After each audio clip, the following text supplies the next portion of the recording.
terakhir kali membagikan firman di tempat ini. Jadi mungkin beberapa di antara Bapak Ibu sudah banyak yang lupa mungkin, atau bahkan mungkin juga tidak familiar karena sekian tahun mungkin ada yang baru bergabung juga dengan gereja ini. Jadi anggap saja ini pertama kalinya lah, sekali lagi ya saya sharing di tempat ini. Bapak Ibu, kalau Anda bingung panggil nama saya, panggil saya Iwan aja Bapak Ibu ya. Karena Iwan artinya inilah pria menawan Bapak Ibu.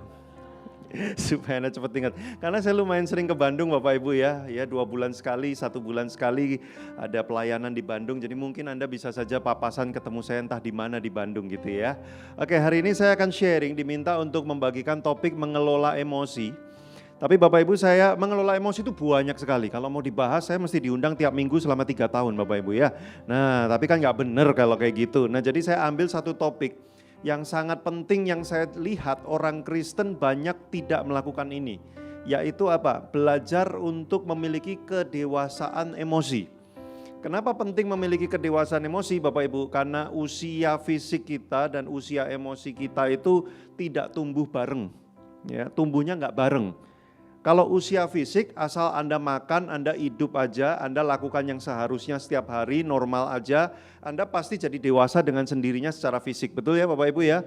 Anak saya umur 2 tahun, kasih aja makanan yang bernutrisi, rawat dia setiap hari, nggak usah aneh-aneh, dia pasti akan tumbuh dewasa dengan sendirinya. Tapi kalau usia emosi itu nggak gitu. Ada orang yang usianya fisiknya sudah 40 tahun tapi usia emosinya tidak pernah bertambah lagi sejak 5 tahun Bapak Ibu. Ya, jadi badannya 40 tahun tapi isinya emosinya 5 tahun. Nah sering ketemu nggak Bapak Ibu kayak gitu? Ya kita lihat orang ini kok kayak anak kecil gitu ya. Apa-apa dikit live group WA.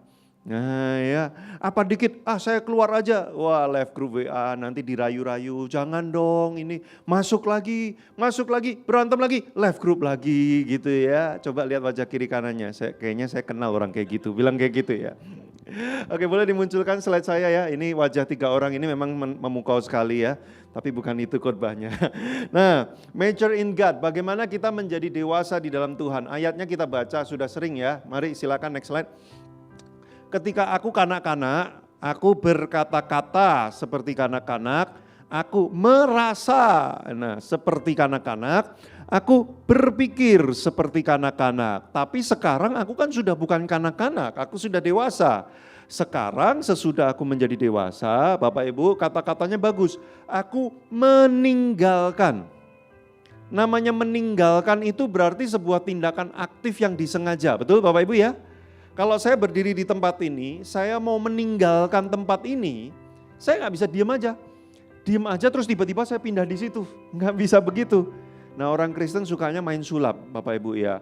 Maunya diam aja lalu Tuhan yang lakukan buat dia. Banyak hal dalam hidup kita nggak kayak gitu. Salah satunya adalah kalau kita mau menjadi dewasa di dalam emosional kita tidak bisa diam aja, kita harus memutuskan untuk saya nggak mau kayak gini lagi. Saya harus meninggalkan tempat itu, ketidakdewasaan itu saya mesti tinggalkan. Nah ini sebuah tindakan aktif yang disengaja. Harus ada keputusan, harus ada usaha, harus ada kemauan dan niat Bapak Ibu. Nah gak bisa kita diam-diam aja tiba-tiba jadi dewasa gitu, gak bisa. Harus aku memutuskan. Nah memutuskannya lewat apa? Lewat kejadian-kejadian yang menimpa hidup kita. Bapak Ibu makanya kenapa hidup kita itu seperti naik turun karena itu titik-titik di mana kita memutuskan saya mau jadi lebih dewasa. Ada orang ngomong gak enak sama kita, saya memutuskan mau jadi dewasa. Kita menerima hal yang baik, kita menerima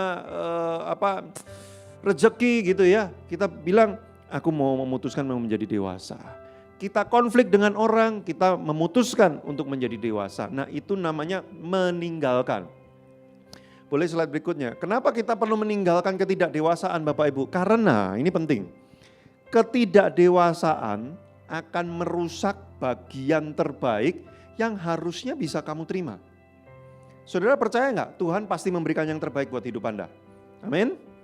Pasti. Karena Tuhan adalah Bapa yang baik. Dia ingin memberikan yang terbaik.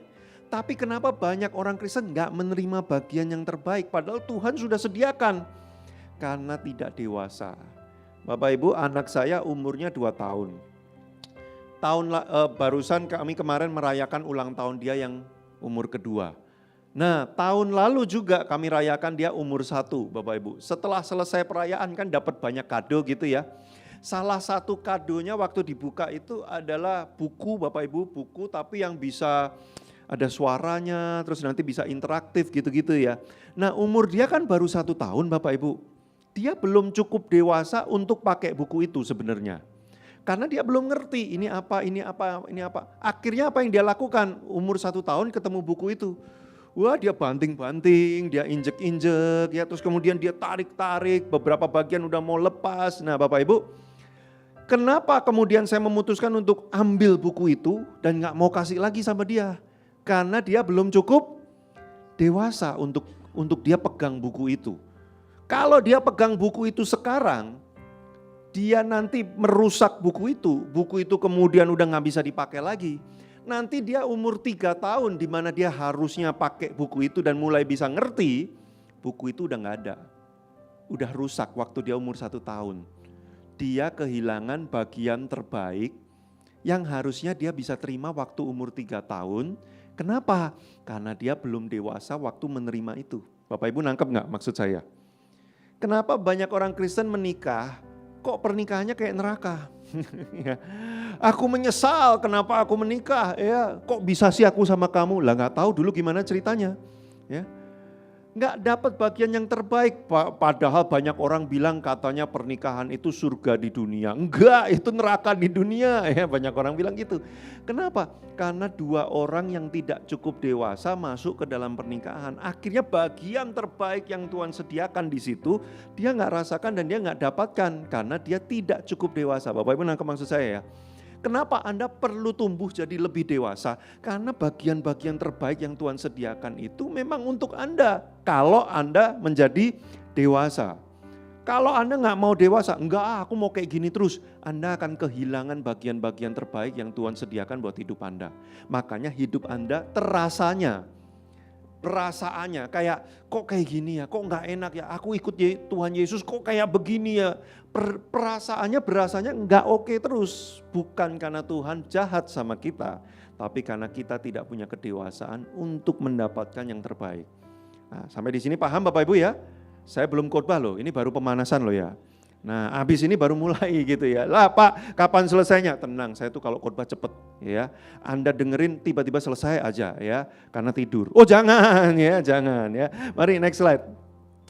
Jadi gini, apa standar kedewasaan di dalam Tuhan? Kan tadi udah jelas ya, kenapa kita harus menjadi dewasa. Karena kita akan menerima bagian yang terbaik.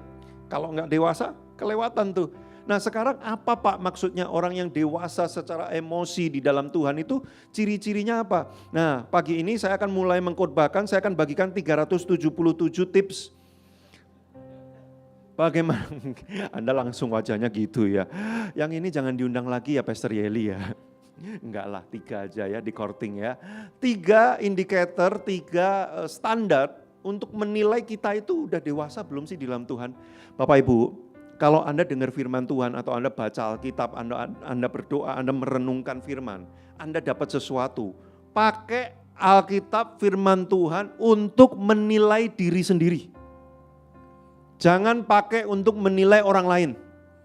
Seringkali kita habis dengar khotbah kayak gini, 3 ciri-ciri orang yang tidak dewasa dalam Tuhan. Kita langsung, wah si itu tuh, wah si itu tuh. Harusnya dia datang nanti ibadah 2, aku WhatsApp suruh datang aja ya. Dia harus dengar ini, padahal dia sendiri juga gitu. Nah, sering banyak orang suka curhat, aku males di gereja yang itu loh, yang atasnya restoran itu loh ya. Aku males itu di gereja itu ya. Oh manusia-manusianya itu kekanak-kanakan, padahal dia yang paling kanak-kanak. Tapi dia sukanya ngomong, jadi kalau dengar firman, baca Alkitab, Bapak Ibu, yang pertama kali pakai itu untuk menilai siapa Bapak Ibu? Diri sendiri. Saya kayak gini gak ya? Saya sering lakukan gak ya kayak gini? Jangan langsung dipakai untuk nilai orang lain, nilai orang lain, nilai orang lain. Anda nanti judulnya disebutnya orang Farisi Bapak Ibu. Ya. Anda kan gak mau ya jadi orang Farisi ya, Anda kan maunya jadi anak Tuhan ya. Jadi gimana? Nilai diri sendiri. Sudah siap Bapak Ibu ya? Yuk kita mulai ya. Yang pertama silakan dimunculkan. God over me, artinya apa? Tuhan di atas saya. Ciri-ciri orang yang dewasa secara emosional di dalam Tuhan adalah Tuhan di atas saya, bukan saya yang mengatasi semuanya. Artinya apa? Nah, mari kita baca satu peristiwa. Ini contohnya dari Yesus sendiri ya. Peristiwanya waktu itu di Yohanes 7 ayat 2 sampai 5. Ketika itu sudah dekat hari raya orang Yahudi, yaitu hari raya Pondok Daun. Maka kata saudara-saudara Yesus, Bapak Ibu Anda bayangin ya, jadi saudara-saudaranya, kakak adiknya Tuhan Yesus itu enggak mudah loh Bapak Ibu ya. Orang yang paling kenal kita itu siapa? Keluarga kita, betul enggak? Ya, orang yang tinggal sama kita gitu kan. Bayangkan saudaranya Yesus tiba-tiba menemui kenyataan bahwa salah satu kakaknya atau adiknya gitu ya, salah satu saudaranya itu ternyata Mesias. Tuhan yang menjadi manusia. Gimana mau percaya coba? Orang waktu kecil aku main kelereng sama dia. Ya, dia juga nangis-nangis waktu aku jahilin gitu kan ya. Dia masih makan makanan yang sama saya, kok tiba-tiba dia jadi Tuhan menjadi manusia. Mesias menyelamatkan umat manusia. Wih, saudara-saudara Yesus waktu itu gak percaya. Makanya waktu terjadi itu, saudara-saudara Yesus ngomong begini, berangkatlah dari sini dan pergi ke Yudea, supaya murid-muridmu juga melihat perbuatan-perbuatan yang engkau lakukan. Sebab tidak seorang pun berbuat sesuatu di tempat tersembunyi, jika ia mau diakui di muka umum. Jikalau engkau berbuat yang demikian, tampakkanlah dirimu kepada dunia. Artinya apa kalimat ini? Mungkin Anda kalau bacain, ini maksudnya apa sih Pak? Maksudnya gini loh, saudara Yesus itu ngomong sama Tuhan Yesus begini, kalau kamu beneran Tuhan, kalau kamu beneran Mesias, kamu kan suka bikin-bikin mujizat tuh. Nah, jangan bikin mujizat di kota kecil kayak gini, yang lihat dikit. Nih mumpung semua ngumpul nih, hari raya Pondok Daun nih. Wah, semua pemuka agama, orang-orang penting Yahudi, semua ngumpul di situ. Tunjukkan dirimu, lakukan mujizat di depan mereka. Tunjukkan kalau kamu Tuhan. Wah, maka kami akan percaya kalau kamu Tuhan. Wih, ditantangin Bapak Ibu Tuhan Yesus. Kalau kita ditantangin gitu biasanya kita gimana? Lu pikir gue gak bisa? Wih, ya. Ditantangin nanti sama papa mertua saya. Ayo lari 10 km. Lu pikir gue gak bisa gitu ya Bapak Ibu ya. Kita kan sering gitu kan. Nah, mari kita lihat. Sebab saudara-saudaranya sendiri pun tidak percaya kepada Yesus. Nah, ayat berikutnya boleh dimunculkan. Maka, ini bagus. Maka jawab Yesus kepada saudara-saudaranya, waktuku belum tiba. Aku bisa aja kalau mau pergi ke sana menunjukkan bahwa aku Tuhan. Tapi waktunya belum tiba. Artinya apa? Kehendak Bapak bukan itu. Aku bisa aja lakukan. Tapi Bapak di surga tidak ingin aku melakukan itu sekarang. Ini maksudnya Tuhan di atas saya. Bapak Ibu, kita seringkali melakukan sesuatu dalam hidup kita tanpa peduli Tuhan itu ingin kita lakukan itu atau enggak. Yang penting aku pengen. Nah, itu ciri-ciri anak kecil kayak gitu. Sejak saya punya anak Bapak Ibu, saya paham banget yang namanya bocah itu kayak apa. Dia kalau lagi pengen Bapak Ibu, dia gak lihat situasi. Entah lagi di mall, entah lagi ada orang tidur, entah lagi di kerumunan banyak orang. Dia pengen aja. Dia mau teriak, ya dia teriak aja. Nggak peduli orang-orang lagi kebaktian, lagi dengerin firman. Kalau dia pengen teriak, ya dia teriak aja. Walaupun dia jarang sekali teriak sebenarnya kalau di kebaktian. Tapi kalau dia lagi pengen, dia pengen. Dia nggak peduli dengan orang lain. Itu namanya anak kecil, belum dewasa secara emosi. Ciri-ciri orang yang dewasa secara emosi itu apa? Gini loh, waktu dia mau lakukan sesuatu, dia akan selalu berpikir gini, apakah Tuhan ingin saya lakukan ini nggak ya? Karena Tuhan di atas saya. Bapak Ibu, Anda kalau ketemu orang yang nyebelin gitu ya, misalkan Anda pulang gereja gitu ya, ngantri lift, terus orang di sebelah Anda nih nggak mau kalah gitu ya, dia maju-maju gitu, di depan pintu gitu ya, kita, gimana sih? Terus ya, apa lu, gitu. Kan ngeselin banget, baru kebaktian kok kayak gitu ya. Anda rasanya kan karena Anda mungkin karateka sabuk hitam gitu ya, aku kasih pelajaran juga ini orang nih, dalam gereja juga gak apa-apa lah, gitu ya. Kita pengen lakukan, tapi Anda habis dengar khotbah ini kan, Anda tanya sama Tuhan, kira-kira Tuhan pengen gak ya aku lakukan kayak gitu ya. Anda dewasa secara emosi. Anda begitu langsung tanya, kayaknya Tuhan kalau bisa karate pun gak akan gebuk ini orang deh. Ya udahlah, biarin aja lah, maklum gak dengerin waktu khotbah tadi ya. Udah, Anda dewasa Bapak Ibu. Nah sebaliknya dia yang maju-maju tadi, dia lupa nanya sama Tuhan, kira-kira Tuhan pengen dia kayak gitu gak ya? Makanya dia disebut tidak dewasa. Bapak Ibu, Anda nangkep poin pertama? Ciri-ciri orang yang dewasa di dalam Tuhan itu apa? Dia selalu menempatkan keinginan Tuhan di atas keinginannya sendiri. Saya bisa lakukan, tapi Tuhan mau nggak untuk saya lakukan?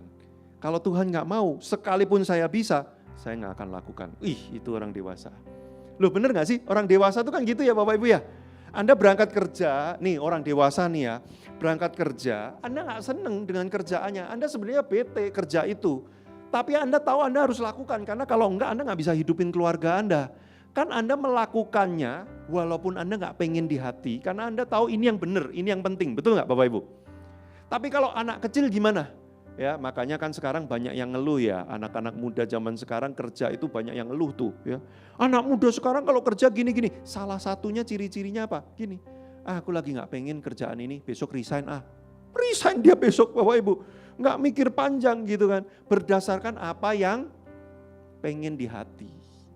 Nah, makanya Bapak Ibu, suami istri, kalau Anda lagi bertengkar, Anda lagi ada sesuatu yang nggak enak dengan pasangan Anda, kadang-kadang kita pengen banget ya, apalagi kalau pasangan kita tuh ngomongnya nggak enak banget gitu ya, gitu ya misalkan, kita kan kayaknya langsung naik, terus kita pengen bales gitu ya, yang lebih gahar lagi gitu kan. Nah Bapak Ibu, Anda ingat khotbah hari ini, waktu Anda mau ini langsung tanya, kira-kira Tuhan pengen saya kayak gitu nggak ya? Kayaknya kalau Tuhan nggak pengen gitu ya, saya belajar menuruti keinginan Tuhan. Anda dewasa Bapak Ibu. Ya Pak, saya dewasa tapi pasangan saya nggak gitu ya Pak, makanya diajak datang kebaktian terus. Ya, kalau ada acara-acara seminar pernikahan diajak terus ya. Kadang-kadang kita ngasih tahu nggak bisa, biar pembicaranya yang kasih tahu. Ya, yang suami istri tolong disenggol pasangannya. 1, 2, 3, dengerin gitu ya. Ayo 1, 2, 3. Loh Bapak Ibu, kalau suami istri sama-sama kayak gitu ya setiap hari ya. Tiap kali mau ngomel sama pasangannya terus tanya dulu, Tuhan pengen aku kayak gini gak sih? Pernikahan Anda akan lebih gampang dikelola. Karena 2 orang dewasa menikah, Bapak Ibu. Tapi yang susah apa? Kalau aku gak peduli apa inginnya Tuhan, pengenku pokoknya sekarang kayak gini harus terlaksana. Mirip kayak anak saya itu, mirip. Ya nanti saya bagiin fotonya anak saya ya. Anda pasang di rumah gitu, setiap kali Anda pengen sesuatu lihat anak saya. Wah saya kayak anak ini enggak ya? Gitu Bapak Ibu. Nanti kalau berantem sama pasangannya, lihat foto anak saya. Aduh, saya kayak gini enggak ya? Bapak Ibu, mirip kayak anak saya. Ya, dia lagi pengen apa ya pengen aja. Enggak ada dia mikir kayak Tuhan pengen enggak ya? Enggak mikir dia kayak gitu. Nah Anda juga jangan sampai seperti itu Bapak Ibu. Karena Anda sudah dewasa. Paham Bapak Ibu ya? Poin pertama ya. Poin kedua kita masuk. Ayo, next. Yes, terus ini sudah. Terus. Nah, poin kedua adalah consequence over impulse. Artinya apa? Konsekuensi di atas dorongan sesaat. Itu ciri-ciri dewasa kedua. Ciri-ciri dewasa satu apa? Tuhan di atas saya. Semua keinginan Tuhan lebih penting daripada keinginan saya. Yang saya pengen, saya harus tanya apakah Tuhan juga pengen. Nah ya, aku pengen beli mobil baru, harganya 3M. Tanya Tuhan dulu Bapak Ibu. Hanya karena Anda punya duitnya, belum tentu Tuhan pengen loh. Anda tanya dulu. Waktu Tuhan berkata, nggak usah lah, mobilmu udah ada 10, ngapain sih beli lagi 3M? Coba deh 3M-nya bikin pelayanan apa, menyentuh jiwa-jiwa, menghasilkan banyak jiwa. Oh siap Tuhan, Anda batal beli mobil 3M, padahal Anda punya duitnya 300M. Kan keluar 3M aja kan kayak kepret doang kan, cret gitu kan. Tapi Anda dengar suara Tuhan dan Anda bilang, oke, aku gak jadi beli. Aku bikin ministry seperti yang Tuhan suruh, dewasa secara rohani. Kedua, konsekuensi di atas dorongan sesaat. Artinya apa? Akibatnya itu apa? Ya. Nih kita lihat contohnya Tuhan Yesus lagi ya. Bapak Ibu, Anda pernah dengar cerita Yesus menunggang balikan meja di bait Allah enggak? Ya. Hampir semua pengkhotbah dan saya dulu juga berpikir, waktu Yesus menunggang balikkan meja-meja itu, saya pikir Yesus dalam keadaan marah. Pernah dengar khotbah-khotbah kayak gitu ya? Yesus datang ke bait suci, dia melihat meja-meja dipakai untuk jualan di depan pelataran meja suci. Yesus menjadi marah, lalu kemudian dia bongkar dan usir itu semua. Kalau Bapak Ibu setelah saya baca di Alkitab 4 kitab Injil, enggak ada tulisan Yesus marah, enggak ada. Lupa terus dari mana yang khotbah Yesus marah? Saya juga enggak tahu siapa yang pertama kali. Ya, pokoknya saya udah dengar dari dulu kayak gitu aja ya. Setelah saya belajar, nggak ada. Dari mana kita tahu Yesus marah? Nggak ada informasinya. Dan saya mulai menduga, jangan-jangan Yesus nggak marah. Dia biasa aja, cuman dia lagi tegas. Loh, marah sama tegas beda loh ya Bapak Ibu ya. Tegas tidak harus marah, marah belum tentu tegas. Ya, kadang-kadang marah cuman sekedar ngegas. Pokoknya nggak seneng marah-marah, padahal nggak ada ketegasannya di dalamnya. Tegas pun belum tentu harus marah-marah. Nah, mari kita lihat ceritanya Bapak Ibu ya. Sesampainya di Yerusalem, ia masuk ke bait Allah. Ini ternyata H-1. Nah, banyak yang nggak paham nih waktu baca Alkitab ini ya. H-1 sebelum Yesus datang menunggang balikan, sebelumnya, ya hari sebelumnya, dia rupanya udah datang duluan. Dan dikatakan di sana ia meninjau semuanya. Jadi dia lihat-lihat dulu. Wah, oh ini dipakai buat jualan. Oh ini. Kalau dia marah harusnya saat itu dia juga udah marah, betul nggak? Nah, tapi dia memang lagi meninjau aja. Dia mau tahu situasinya seperti apa. Terus kemudian dia pulang. Sebab hari sudah hampir malam, ia keluar ke Betania bersama dengan ke-12 muridnya. Besoknya Bapak Ibu, tibalah Yesus dan murid-muridnya di Yerusalem. Sesudah Yesus ke bait Allah, mulailah dia marah. Enggak ada tuh. Mulailah dia mengusir orang yang berjual beli di halaman bait Allah, meja bla bla bla bla bla dibalikkannya Bapak Ibu. Jadi Yesus melakukan ini. Ini dalam benak kita dulu ya, dalam kepala kita bayangannya tuh gini. Yesus hari itu baru nyampe nih, baru lihat nih bait Allah, dia baru masuk. Ini orang kok kurang ajar. Tiba-tiba ada dorongan gitu ya, marah gitu ya. Enggak bener ini, wah, kelihatannya tuh Yesus kayak kalap gitu ya. Wah, bayangannya tuh gitu. Enggak. Dia udah lihat sebelumnya dan saya percaya malam harinya dia memang sudah merencanakan besok saya mau tunggang balikan ini meja-meja. Jadi dia melakukannya dalam ketegasan dan dalam ketenangan, dia nggak marah-marah. Dia nggak dikuasai oleh dorongan hasratnya. Artinya apa? Yesus memilih tindakannya karena dia memang tahu ini yang terbaik harus dilakukan. Orang yang dewasa bukan melakukan sesuatu karena sekedar lagi dia lakukan. Enggak, dia lakukan sesuatu karena dia udah pikirin apa sih akibatnya kalau saya lakukan gini. Dia sudah meninjau lebih dulu. Nah, makanya Bapak Ibu, salah satu ciri-ciri di Indonesia, orang tuh suka beli barang tanpa mikir dan perencanaan.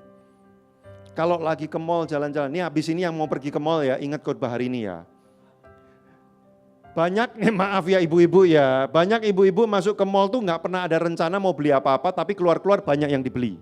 Ya, itu namanya istilahnya impulse buying. Ya, membeli karena dorongan sesaat. Lagi jalan-jalan, ngapain ke mall? Kamu mau beli apa? Enggak ada yang dibeli, cuman lihat-lihat aja ya. Tapi lihat-lihat, wih 70%, wih 50%, langsung wah ini kalau nggak dibeli sekarang sayang, wah beli aja. Pulang-pulang lihat lemari, ditaruh di mana ya? Udah penuh lemarinya. Nah itu namanya impulse buying. Membeli tanpa memikirkan konsekuensinya bisa apa. Nah banyak orang Bapak Ibu yang ngetik WhatsApp juga gitu.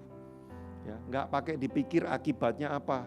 Marah-marah di grup WhatsApp tanpa mikir nanti ini yang baca bisa siapa. Bisa di screenshot, bisa dikirim ke orang lain, mempermalukan diri sendiri. Nggak dipikir akibatnya. Yang penting hari itu pengen, ya dia lakukan marah-marah aja.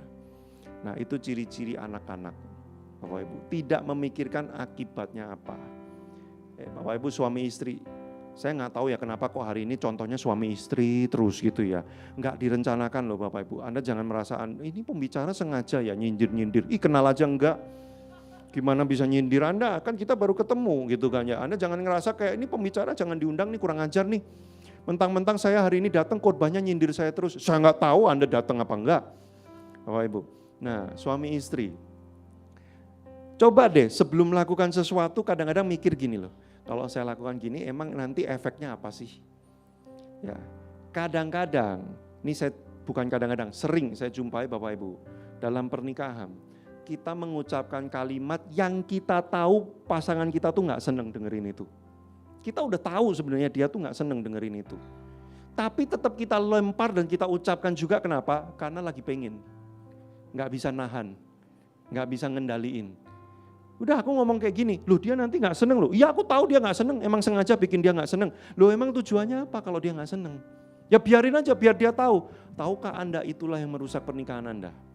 Itu yang bikin pernikahan Anda itu pada waktunya nanti akan berantakan. Gak peduli pokoknya. Nih sih berarti orangnya gak mikir panjang kan. Nah itu ciri-ciri tidak dewasa. Oh, Ibu. Makanya mulai sekarang setiap kali mau lakukan sesuatu, nih lagi berantem nih sama pasangan, mau lakukan sesuatu, lihat foto anak saya dulu. Anak, kenapa saya ucapkan gini, nanti efeknya apa, jangan sampai saya kayak anak-anak ini gitu loh Bapak Ibu. Ya. Nah ini poin kedua, nangkep Bapak Ibu poin kedua? Poin pertama, Tuhan di atas saya. Poin kedua, akibatnya apa, itu yang mesti dipikirin. Bukan cuman aku pengennya apa, tapi apa akibatnya dari tindakanku. Yang ketiga, terakhir, wes bangunkan orang di kiri kanannya, udah terakhir bilang gitu ya, udah terakhir bangun ya. Enggak, di sini enggak ada yang tidur. Anda hebat loh, saya kagum loh sama Anda ya. Di sini mah enggak ada yang tidur loh. Kalau di gereja yang lain itu, ada saya pernah Bapak Ibu ya gerejanya gede. Jemaahnya sampai 700-800 orang setiap kali kebaktian gitu ya. Di depan saya persis di sini, nah ini untung enggak ada orang nih. Beneran di depan persis saya lagi khotbah. Dia duduk gitu Bapak. Mana kursinya, kursi bioskop yang enak itu loh ya Bapak Ibu ya. Jadi boboknya itu wah gitu. Saya pengen lempar mic Bapak Ibu rasanya. Habis di depan saya persis. Saya sengaja khotbah teriak-teriak. Dia gak bangun juga. Jadi saking tenangnya firman Tuhan membuat dia hatinya tenang. Tidur dia ya. Yang ketiga boleh dimunculkan ya. Anda mah baik banget loh, gak ada yang tidur loh. Saya melihat ada yang berjuang buka mata gitu. Hebat banget ya. Nah ini penting banget, ini yang ketiga ya. Truth over feeling, kebenaran di atas perasaan. Itu ciri-ciri orang dewasa. Ciri orang dewasa yang pertama apa? Tuhan di atas saya. Ciri dewasa yang kedua itu apa? Akibatnya apa? Di atas dari keinginan saya apa? Yang ketiga nih penting. Kebenarannya apa? Itu lebih penting daripada perasaan saya. Ayatnya Bapak Ibu. Wih, ini contohnya Yesus semua ya hari ini ya. Ini peristiwa di Taman Getsemani. Lalu kata Yesus kepada mereka, kepada murid-muridnya, hatiku sangat sedih seperti mau mati rasanya. Yesus pernah loh ngalamin kayak gitu, sedih sampai mau mati. Bapak Ibu, Anda pernah gak ngerasa sedih sampai mau mati rasanya? Sedih banget terus sampai rasanya kayak mau mati aja. Pernah? Kalau belum pernah, Yesus sudah pernah. Kalau Anda udah pernah, Yesus juga udah pernah. Nah, Bapak Ibu, berarti kan perasaannya lagi galau banget kan? Lagi gak oke banget kan? Lalu apa yang dia lakukan? Tinggallah di sini dan berjaga-jagalah. Ia maju sedikit, merebahkan diri ke tanah dan berdoa supaya sekiranya mungkin saat itu lalu daripadanya. Katanya, ya Aba ya Bapa, tidak ada yang mustahil bagimu. Ambillah cawan ini daripadaku. Kalimat terakhir ini kalimat orang dewasa. Tetapi apa yang aku janganlah apa yang aku kehendaki, melainkan apa yang Engkau kehendaki. Artinya apa gini? Perasaanku lagi gak oke nih Tuhan. Tapi kalau ini kehendak-Mu, walaupun perasaanku lagi gak oke, aku akan tetap lakukan juga. Nah itu orang dewasa. Bapak Ibu. Bukan perasaan yang jadi Tuhannya, tetapi kebenaran firman yang menjadi Tuhannya atas dia. Boleh slide-nya dimunculkan? Slide terakhir. Perasaanmu itu bukan Tuhanmu. Jadi engkau harus mensubmitkan perasaanmu di bawah, bukan di bawah ya, maaf salah ketik. Di bawah nilai kebenaran. Bapak Ibu. Kadang-kadang kita gini, kebenarannya apa? Ampunilah orang yang berbuat jahat sama kamu. Enggak bisa, perasaanku lagi enggak oke. Nanti tunggu perasaanku enak, baru aku akan ampuni. Loh Bapak Ibu, firman Tuhan itu enggak nunggu perasaan kita enak. Karena kalau nunggu perasaan kita enak, jangan-jangan enggak pernah enak perasaan kita. Ya. Ayo ke gereja yuk. Minggu depan aja. Kenapa? Lagi gak mood. Kapan kamu moodnya? Gak tahu. Nanti Yesus datang duluan, ya udah. Bapak Ibu, kita datang ke gereja tuh bukan karena lagi pengen, karena lagi semangat, karena lagi moodnya enak, lagi sukacita, makanya aku ke gereja. Enggak, kita datang ke gereja karena kita tahu itu yang benar. Walaupun hati kita lagi gak enak, kita tahu ini yang benar. Aku lagi gak enak, hatiku lagi bete, tapi aku tetap datang ke gereja. Itu orang yang dewasa. Coba lihat anak-anak tuh kan, makanya tolong deh foto anak saya dipasang deh di rumah ya. Anak-anak kalau diajak ke sekolah minggu, ayo kita ke sekolah minggu. Nggak mau, hari ini nggak mau. Kenapa? Males. Kan alasannya cuma gitu doang Bapak Ibu, males. Perasaannya jadi Tuhan. Loh, kita kalau kayak begitu, berarti Anda sama. Ayo kebaktian, nggak usah lah minggu depan. Kenapa? Lagi males. Lah berarti perasaanmu itu jadi Tuhanmu. Bukan Kristus yang menjadi Tuhanmu. Anda sekalipun lagi marah, tapi kalau firman Tuhan mengatakan kamu harus mengasihi, walaupun lagi marah, kamu harus mengasihi. Saya tutup dengan kesaksian. Bapak Ibu, satu kali saya berantem sama istri saya gitu ya. Saya juga nggak tahu kenapa sih ya. Anda ngalamin nggak sih kayak saya Bapak Ibu? Kenapa sih kalau berantem yang seru-seru itu pasti malam-malam menjelang tidur? Ini saya loh, Anda nggak tahu. Anda pernah ngalamin nggak ya? Itu udah mau tidur, lampu udah mati, ya udah di atas kasur gitu ya. Terus ngobrol apa, entah bagaimana saya juga udah lupa ceritanya. Tiba-tiba berantem aja, jam 12 malam. Wah, berantem nggak selesai-selesai sampai jam 3 pagi Bapak Ibu, 3 jam. Udah ngantuk, udah teler gitu ya, tapi nggak selesai-selesai gitu kan ya. Wah, sampai bingung, sampai stres, ini mau ngomong apa salah semua, berantem terus. Akhirnya jam 3 pagi diem-dieman.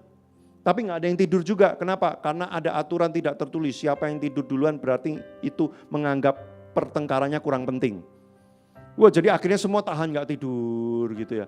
Tapi juga nggak ngomong-ngomongan, diem gitu ya, padahal ngantuk, capek gitu ya, jam 3 pagi Bapak Ibu.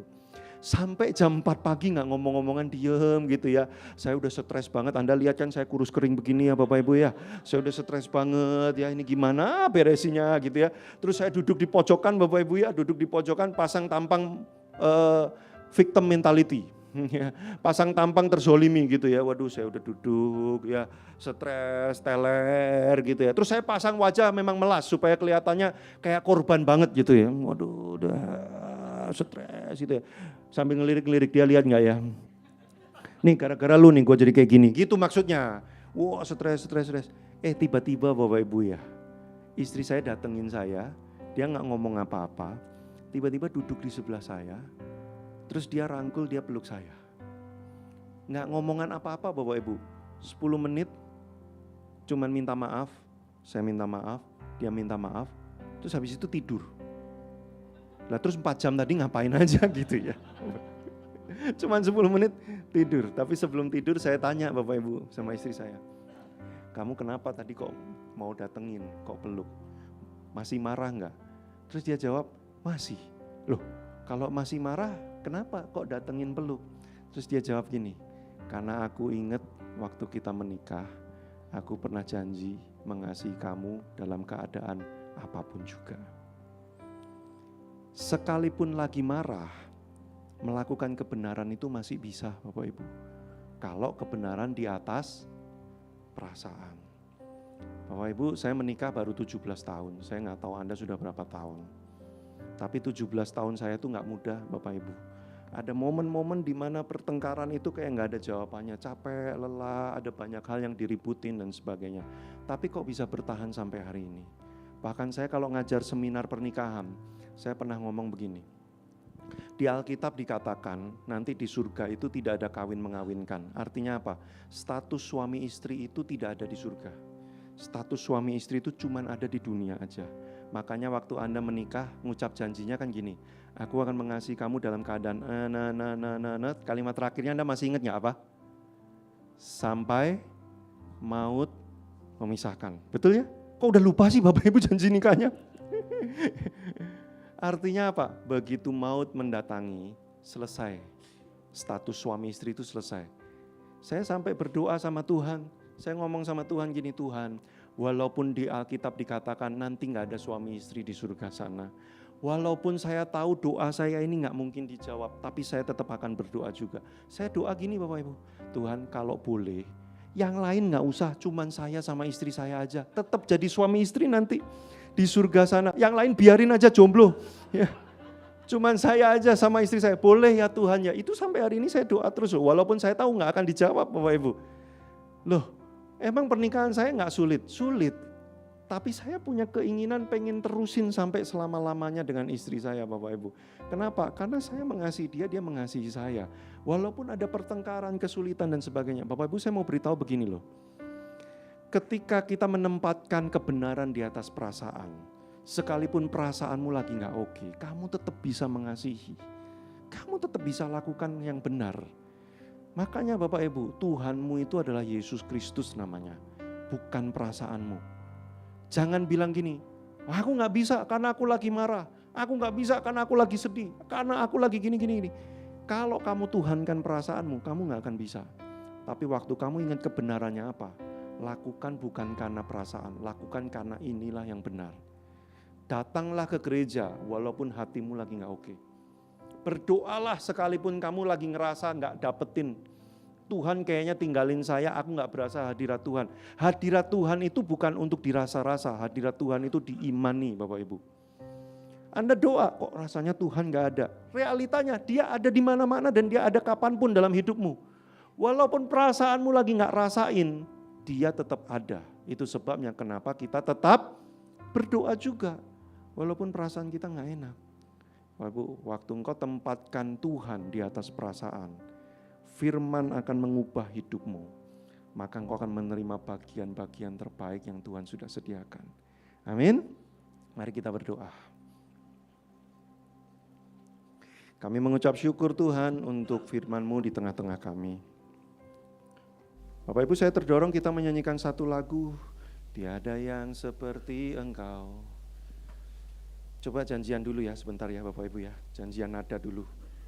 Soalnya saya jarang karaoke, takutnya fales nanti. Ya.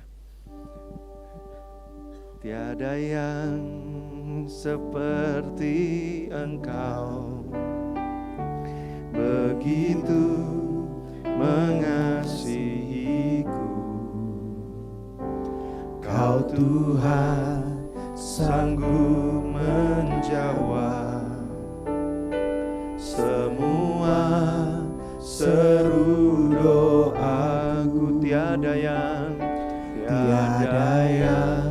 seperti Engkau, begitu mengasihiku.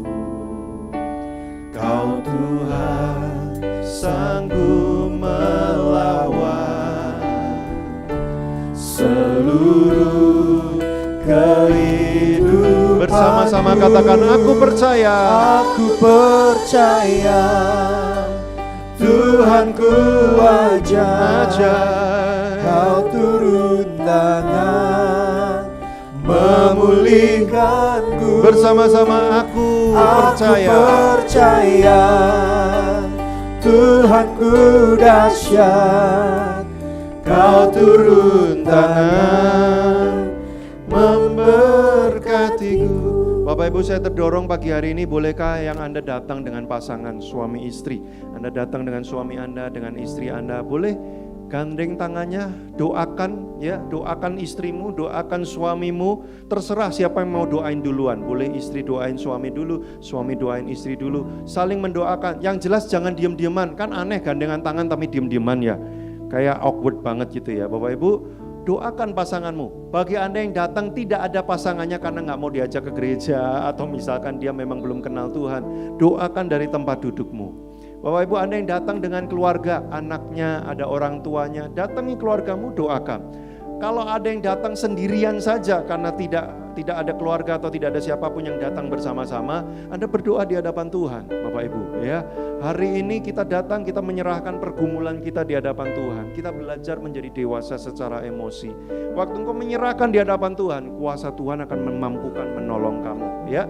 Yuk semua Bapak Ibu, jangan tunggu lama-lama, sekarang waktunya. Doakan pasanganmu, keluargamu, bahkan orang di sekitarmu. Kalau kamu lihat kamu terdorong pengen datengin, kamu gak kenal, kamu doakan juga dia Bapak Ibu. Ayo semuanya bergerak di tempatnya masing-masing. Anda boleh keluar dari kursi Anda juga ya, jangan berdiam diri ya, jangan diem aja, apalagi pasangannya di sebelahnya, kasihan banget dicuekin ya.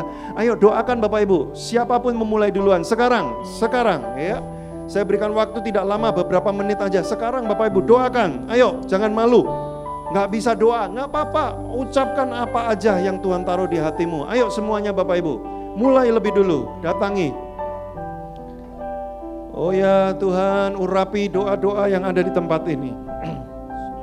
Urapi doa-doa di tempat ini. Urapi setiap doa suami istri, pasangan-pasangan di tempat ini. Dalam nama Yesus, dalam nama Yesus, dalam nama Yesus. Ayo saudara, saya dorong lakukan. Jangan ada yang berdiam diri, saling mendoakan satu sama lain.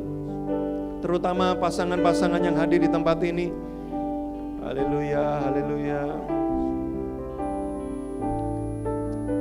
Ucapkan yang Tuhan taruh di hati.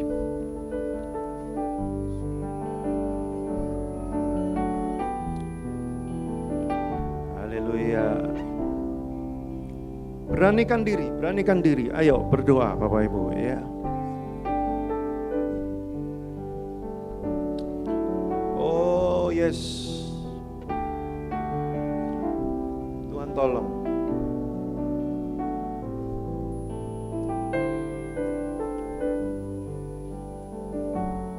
Terus. Urapi Tuhan setiap doa yang ada di tempat ini, biar kuasa-Mu mengalir lewat doa-doa ini. Hal-hal yang mustahil, hal yang sulit dilakukan oleh kuasa doa-doa ini, mujizat Tuhan dikerjakan. Ada kuasa Tuhan mengerjakan dalam hidup kami. Hal-hal yang mustahil menjadi mampu dilakukan oleh kuasa doa yang dinaikkan di hadapan-Mu Tuhan. Dalam nama Yesus, dalam nama Yesus, dalam nama Yesus, haleluya.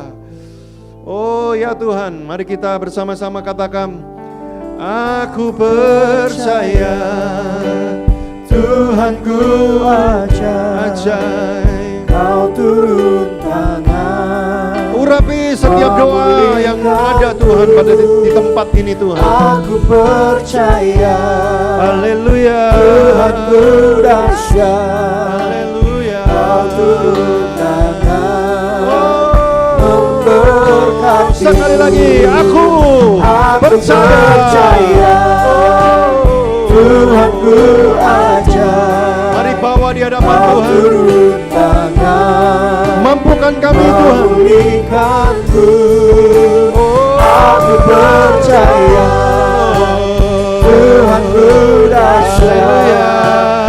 Kau turun tangan. Sekali lagi angkat hati, angkat iman di hadapan Tuhan. Aku percaya, bersama-sama katakan. Aku percaya Tuhanku ajaib. Kau turun Kau turun tangan. tangan.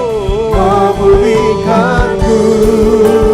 Aku percaya Tuhanku dahsyat. Kau turun tangan. Memberkatiku. Kami tahu tidak mudah untuk mempraktekkan firman-Mu Tuhan, tapi oleh kuasa tuntunan Roh Kudus yang memampukan kami, oleh karena kasih karunia Tuhan, sanggupkan kami. Untuk kami tidak kalah oleh perasaan kami, tapi kami menjadikan kebenaran lebih penting, lebih utama dari sekedar apa yang kami rasakan. Kami mungkin kecewa, kami mungkin sakit hati, kami mungkin lelah, kami mungkin stres, kami mungkin tertekan, kami mungkin juga sedang marah. Tapi kami mau memutuskan tetap melakukan kebenaran firman-Mu Tuhan. Karena kami mau menjadi orang-orang yang dewasa dalam jiwa kami. Tolong kami Tuhan, biarlah setiap jemaat-Mu yang sudah mendengar firman Tuhan dan menerima di dalam rohnya, di dalam hatinya, kuasa Roh Kudus masuk bekerja di dalam kami, memberikan kekuatan, memberikan hikmat dan tuntunan, sehingga kami mampu berjalan di dalam kebenaran-Mu Tuhan. Terima kasih, dalam nama Yesus kami mengucap syukur. Haleluya. Sama-sama kita katakan amin. Ada beberapa buku yang saya